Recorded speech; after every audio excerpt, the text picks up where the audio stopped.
ராணி மங்கம்மா, ராணி மங்கம்மா என்று ஒரு அரசி இருக்கிறார் தமிழ்நாட்டில், ஒரு குறுநில அரசி. அவள் மதுரை ரயில்வே ஸ்டேஷனுக்கு வெளியில் இருக்கக்கூடிய பள்ளிவாசல், டவுன் ஹால் பள்ளிவாசல் அதுக்கு பேரு, அந்த பள்ளிவாசல் இருக்கக்கூடிய இடத்துக்கு 12 சென்ட் வக்ஃப் பண்ணிருக்கு அந்த அம்மா. 2-3 சென்ட்ல அந்த ஒரு 4 சென்ட்ல அந்த பள்ளிவாசல் இருக்கும் நினைக்கிறேன். மீதம் இருக்கக்கூடிய 4 cent corporation of Madurai corporation வந்து ஆட்டை போட்டான், தூக்கிட்டு போயிட்டான், அவன் ஆக்கிபை பண்ணிட்டான், எடுத்துக்கிட்டான். இன்னும் சில 1-2-3 சென்ட்டுகள் வந்து வழக்குல கிடக்குது. நம்ம என்ன சொல்றோம்னா, ராணி மங்கம்மா முஸ்லீம் கிடையாது, அவர் வக்ஃப் தந்தா நாங்க ஏத்துக்குவோம், எங்க மேல அன்பு கொண்டு எங்க மேல பாசம் கொண்டு ஒரு ராணி தந்திருக்கா, ஒத்துக்குவோம். சரபோஜி மன்னர் முஸ்லிம்களுக்கு வக்ஃப் கொடுத்தார், ஒத்துக்குவோம். தஞ்சாவூர் மகாராஜா ஒத்துக்குவோம், தந்தா ஒத்துக்குவோம். எங்களுக்கு மதம் பிரச்சனை கிடையாது.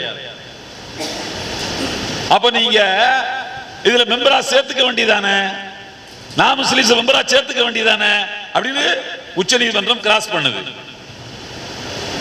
ஆனால் இப்படி கேட்ட உச்சநீதிமன்றம், நல்லா கேளுங்க, என்ன செய்திருக்க வேண்டும்?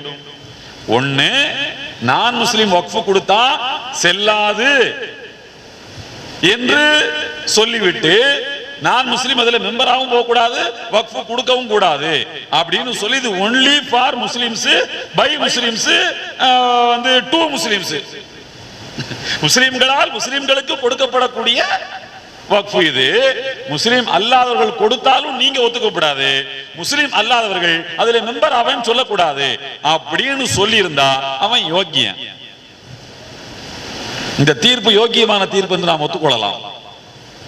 ஆனால் உச்சநீதிமன்றம் என்ன செய்திருக்கிறது என்றால், முஸ்லிம் அல்லாதவர்கள் வக்ஃப் தந்தால் ஒத்துக்கொள்ள கூடாது என்கின்ற சட்டம் சரிதான் என்று சொல்லிவிட்டு முஸ்லிம் அல்லாதவர்களை மெம்பரா சேர்த்துக்கணும்னு சொல்லுது.